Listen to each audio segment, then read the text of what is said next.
In the dim-lit sanctuary of a decrepit Morton church, I found refuge. The cool embrace of its air conditioner hummed in the background, merging with the eerie silence. The pale light of the computer screen illuminated my face, the church's free Wi-Fi my only connection to the world. My name is Alex, and if you're reading this, know that it's because I desperately want the world to know my story before it might be too late. It wasn't always like this. There was a time when my greatest adversary was sheer boredom. A time when the small town of Dover offered nothing more than reruns on television and the familiar rattle of video game controllers. Dylan, my longtime friend, and I were the epitome of mundane lives. The interior of the local movie theater knew our footsteps well.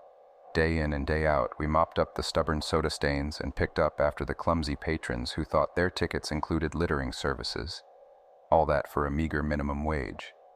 We had our diplomas, sure, but they felt like nothing more than pieces of paper reminding us of a time when life had direction. There was no college calling our names, and the prospect of drifting in this fashion forever hung over us like a perpetual storm cloud. One evening, as the twilight sun cast its orange hues through the curtains of my parents' living room, Dylan broached the subject. Ever feel like life was clearer in high school? His voice held a distant note, like he was talking about another lifetime. In high school? Seriously? I snorted, thinking of the mindless assignments and the rigid timetables. Dylan's eyes, always thoughtful, stared at the ceiling. We had purpose, Alex. Everything was mapped out. Essays, exams, and curfews. Now we're like aimless specters, haunted by the lack of structure. I pondered his words. So, what do we do? Go back to those golden days? A part of me scoffed at the idea. He sighed. It's not about going back, but about finding what gave our lives meaning then and trying to recreate it. Without the rules of high school, we've slacked off. We need something, some structure with real consequences that pushes us. Dylan was, without doubt, the philosopher between us. His thoughts often delved deep, while mine skimmed the surface. But I admired his depth. That day, we found ourselves engaged in a conversation that would define the coming days, unaware of the Pandora's box we were about to open. It's worth noting that boredom, while seemingly innocent, can be the gateway to more sinister paths. I'm talking about actions you never thought you'd partake in, choices that you'd scoff at in a lucid moment. Boredom can lead you down avenues of regret, impulsive decisions, and dark obsessions. That was precisely where Dylan and I found ourselves one evening, precariously straddling that line. Alex, Dylan began, his tone suddenly darker and more ominous than before. What if you tried to sabotage my life? I shot him a puzzled look. Why the hell would I do that? His eyes danced with a mix of mischief and seriousness, a cocktail of emotions I'd come to associate with his deeper contemplative moments. Think about it. If I knew that you were actively trying to hinder me, wouldn't it provide the perfect motivation for me to rise above, to always be one step ahead? I chuckled nervously, considering the implications. You want me to, what, hide your phone? Maybe swap your salt and sugar? But Dylan was beyond trivial pranks. His idea of sabotage was more profound. You could do much worse if you put your mind to it, he mused. But remember, the game would be mutual. Taking a moment, I surveyed his face for signs of jest. Finding none, I hesitated before agreeing, thinking it'd be a harmless game to pass the time. All right, game on, but I expect the same from you. His reaction was sudden and violent, a punch to my leg that left me stunned. The game starts now, Alex, he declared, his voice dripping with a kind of cold malice I'd never associated with him. As he left my house that day, his parting words sent a chill down my spine. We're not buddies anymore. We're adversaries in this twisted game. For the initial few days, I tried to play my part. I sprinkled popcorn over his freshly cleaned sections at work, expecting retaliation, but he just laughed it off. His lack of revenge, however, began to gnaw at my nerves, and I relaxed, thinking he wasn't taking the dare seriously. Then the dominoes began to fall. One day, out of the blue, I was summoned by our boss and let go for poor performance. As I left the theater, a faux sympathy in Dylan's eyes should have been a sign. My spiral downward was swift. A series of unfortunate events, including unfounded accusations by my parents of theft, led to a swift eviction from my family home. Penniless and jobless, I took the first job I could find flipping burgers at McDonald's and renting a room in an old building near the community college. But amidst this chaos, life offered a silver lining in the form of my roommates, Nathan and John. We connected instantly. While I did find solace in their company, my relationship with Dylan took a backstage, and our interactions dwindled to almost nil. But as the days grew darker and the game more intense, I couldn't help but think, how far would Dylan go to win? With every rising sun, the bizarre dare that Dylan once proposed seemed to fade into the recesses of my memory. It felt like a hazy dream that maybe, just maybe, never happened. Life had been kind lately. I had a steady job, a blossoming relationship with Rachel, and evenings filled with light-hearted banter with Nathan and John. I had almost forgotten what it felt like to have your peace disrupted. Almost. The disruption began with something as mundane as junk mail. It started trickling in, unnoticeable at first, but soon my mailbox was brimming with all kinds of solicitations, from credit card offers, travel deals to letters from self-proclaimed pen pals. It was overwhelming.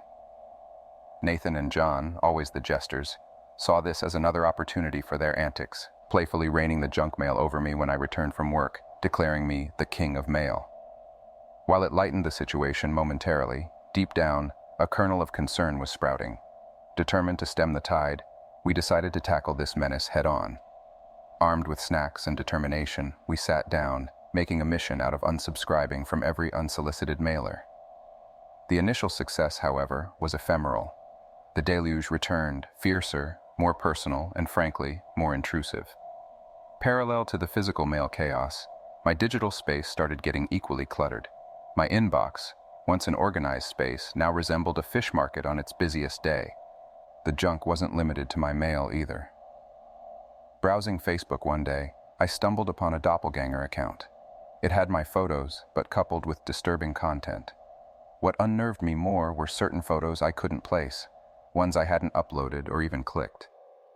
The relationship with Rachel was the silver lining during this storm. We began discussing a future together, setting up a shared space, maybe even adopting a pet. Just as things seemed to be settling, another curveball was thrown my way. Eager to distract myself from the chaos, I decided to pre-order a game I had been eyeing for a while. To my surprise, access to my own email was denied. Multiple recovery attempts bore no results. Baffled, I decided to check Facebook, only to find myself locked out of there as well. My digital identity, it seemed, had been hijacked. Before I could process this, my phone vibrated with a call from Rachel. Her usually cheerful voice was rife with distress, tears choking her words. A sinking feeling gripped me. The intricate web of deception was unraveling, and I was at its very center, ensnared and helpless. Rachel's voice, normally gentle and assuring, was a mixture of rage and disbelief. "Alex, how could you? To message me those horrifying things on Facebook and then deny it? What kind of game are you playing?" A deep sigh escaped me. "Rachel," I pleaded, "I've been locked out. My Facebook was hacked." The emotion was palpable between us, a mixture of anger, confusion, and betrayal. Even after showing her that I couldn't access my own account, it took more time to convince her that the venomous messages weren't my doing. Determined to reclaim my digital identity, I dove into damage control.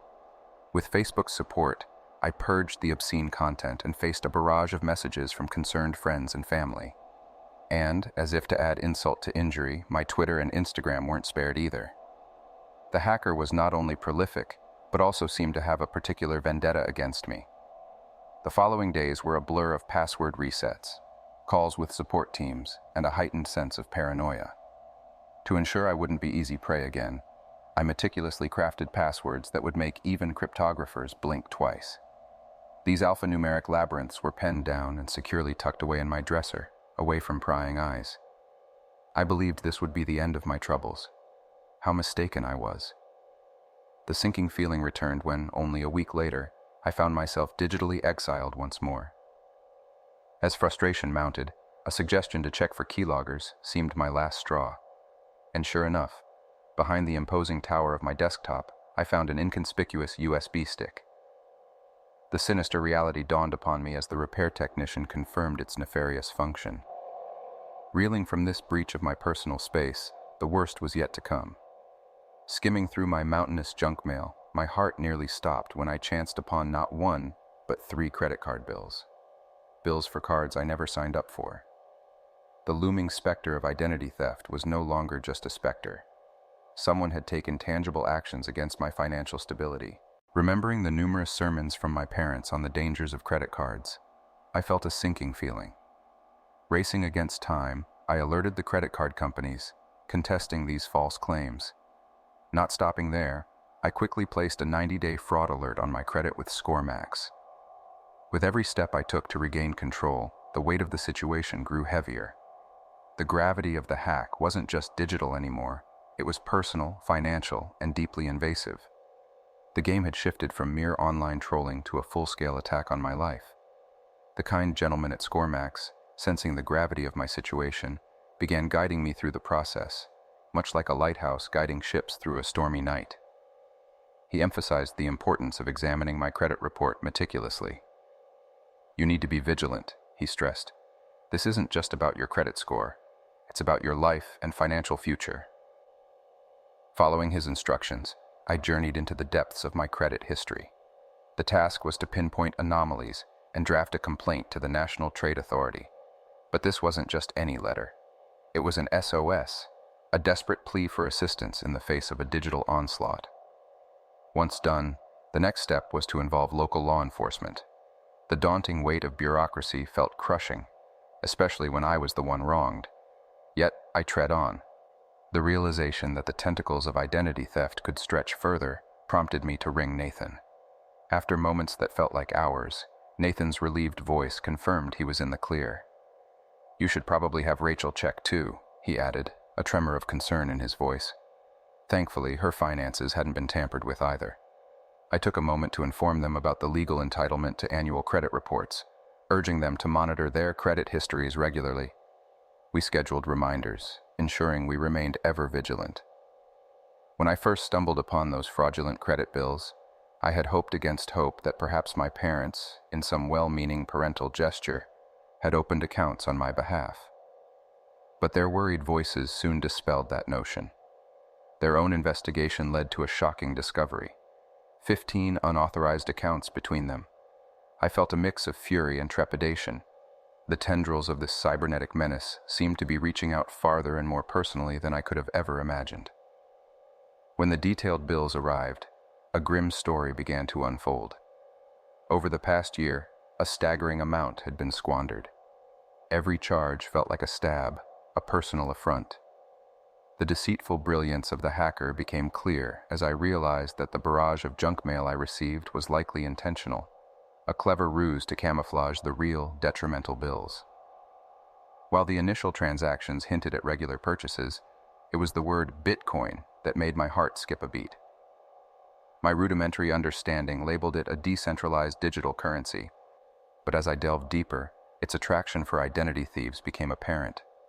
This was their golden ticket, a way to transform stolen credit into untraceable digital gold. The enormity of it hit me. This thief had transformed a colossal debt into a treasure trove of anonymous currency. The credit card companies, I realized, would likely bear the brunt of the loss.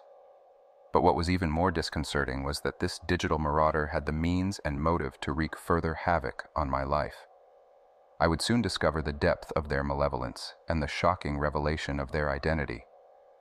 This is Alex, at the crossroads of a digital nightmare, wrestling with the shadows of technology and the haunting knowledge that a trusted ally had turned adversary.